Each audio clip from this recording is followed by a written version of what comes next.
XAML user interfaces are built as trees of objects. The previous button example was a rather trivial case, a single piece of text as the child node of a single button. Real user interfaces tend to be a bit more complex, and the tree structure is more clearly evident. In this example, we have a root element, a page in this case, containing a single child, a stack panel. This panel's job is to decide where its children appear. It arranges a label and a text box in a horizontal stack in this case. So it's still fairly simple, but slightly more evidence of tree structure. A root node with a single child which contains a couple of child nodes. However, if you consider what appears on screen, we clearly end up with more than the 4 elements shown here in the XAML. The page and stack panel aren't directly visible here. They're containers whose presence is evident in the overall layout rather than contributing their own appearance directly.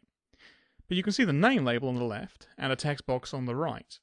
But while that text box is nominally a single thing, it has quite a lot going on. There's the outline, there's also a blinking cursor. If it had some text in there, that would be visible too. There might be a selection to render, scroll bars might appear as well.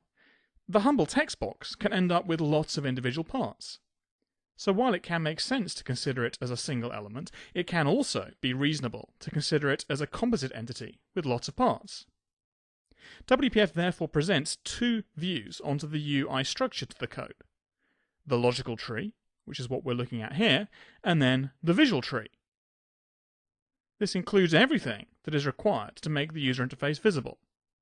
The visual tree is typically a superset of the logical tree. You can see here that all the logical elements are also present in the visual tree.